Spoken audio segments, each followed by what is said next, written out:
Good evening and welcome to NoorNews.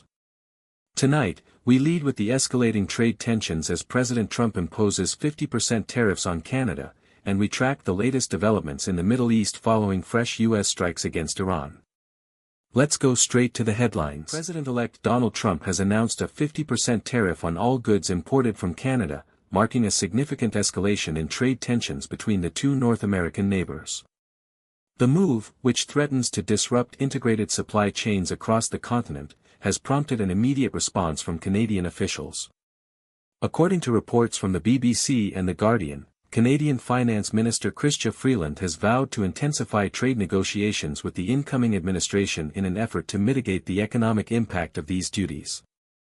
Analysts suggest that the imposition of such high tariffs could lead to increased costs for consumers and manufacturers alike, as both nations rely heavily on cross-border commerce for essential commodities and finished products. While the Trump transition team frames the policy as a necessary measure to protect domestic industry, the Canadian government is currently mobilizing its diplomatic and economic teams to address the potential fallout. As the situation develops, international observers are closely monitoring whether these aggressive trade measures will lead to a broader protectionist shift or if bilateral talks can successfully de-escalate the dispute before the tariffs are formally implemented.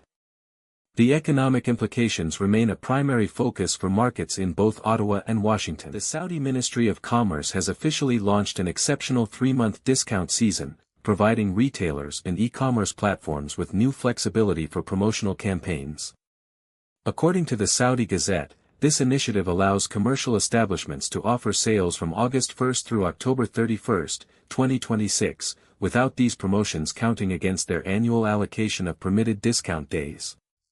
The ministry has confirmed that businesses can apply for the necessary licenses electronically through its official website, streamlining the process to print and display permits for consumer transparency. This circular, issued to the Federation of Saudi Chambers, aims to stimulate market activity and provide greater value to shoppers across the kingdom. The Federation has encouraged private sector entities to actively participate in the initiative to maximize benefits for both the business community and the public. While the ministry is facilitating this extended promotional window, it has emphasized that all participating retailers must continue to adhere to existing regulations governing commercial campaigns. By decoupling this 3-month period from the standard annual limit, the government seeks to foster a more dynamic retail environment. Businesses are encouraged to utilize the ministry's digital portal to secure their permits promptly and ensure full compliance with the updated promotional framework. The United States has launched a series of fresh military strikes targeting Iranian assets, following a stern warning from former President Donald Trump regarding the recent deaths of American service members. According to reports from Al Jazeera and NPR, the Pentagon stated that these operations were specifically designed to degrade Iran's military capabilities, with a primary focus on neutralizing threats to commercial shipping vessels navigating the Strait of Hormuz. The strikes represent a significant escalation in regional tensions, as the U.S. military seeks to secure one of the world's most critical maritime choke points. Officials confirmed that the mission targeted radar installations and missile launch sites believed to be utilized by Iranian-backed forces to harass international tankers. While the White House has framed these actions as a necessary measure to protect global trade routes and deter further aggression, the move has drawn sharp criticism from Tehran. The situation remains fluid as regional observers monitor for potential retaliatory measures. Analysts cited by NPR suggest that the U.S. strategy aims to re-establish a deterrent posture, though the long-term impact on maritime security in the Persian Gulf remains a subject of intense debate among international security experts and regional stakeholders. Andrew and Tristan Tate have appeared in a Romanian court to face extradition proceedings following a request from British authorities. The brothers were taken into custody on Saturday after the United Kingdom issued new warrants related to allegations of sexual violence. According to the BBC, the charges against the pair include rape and human trafficking, dating back to incidents alleged to have occurred between 2012 and 2015. The Tate brothers have consistently denied all allegations brought against them, with their legal team describing the move as an attempt to damage their reputations.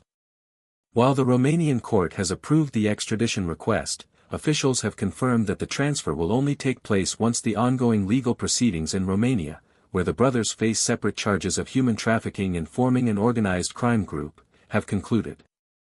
The brothers were initially detained in Romania in late 2022 and have since been subject to various restrictive measures while awaiting trial. The British authorities have stated that they are working closely with their Romanian counterparts to ensure the legal process is followed.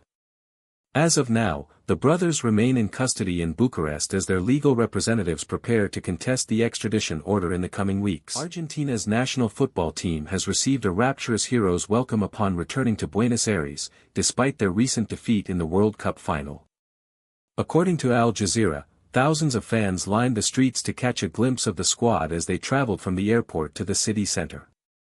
The atmosphere remained celebratory, with supporters waving flags and chanting in support of the players, highlighting the deep national pride surrounding the team's performance throughout the tournament. While the squad did not secure the championship title, the public reception underscored the significant cultural impact of their journey. The team's bus moved slowly through the dense crowds, with security personnel managing the throngs of people who had gathered since the early hours of the morning. Local authorities reported that the festivities remained largely peaceful as the nation turned out in force to honor the players' efforts on the global stage. The event serves as a testament to the enduring popularity of the sport in Argentina, where the national team continues to command immense public support regardless of the final scoreline. The players are expected to participate in further commemorative events in the capital before returning to their respective club commitments in the coming days. Tensions in the South China Sea have escalated following a confrontation between Chinese and Philippine vessels near the Second Thomas Shoal, resulting in injuries to personnel.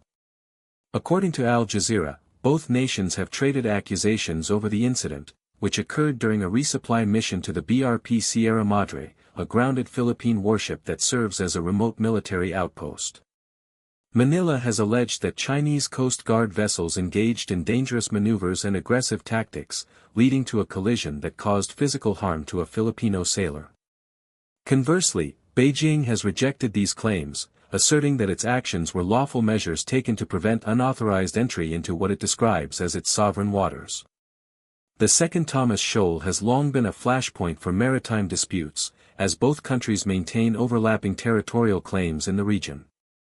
International observers have expressed concern that these recurring skirmishes could lead to a broader miscalculation, potentially drawing in regional allies.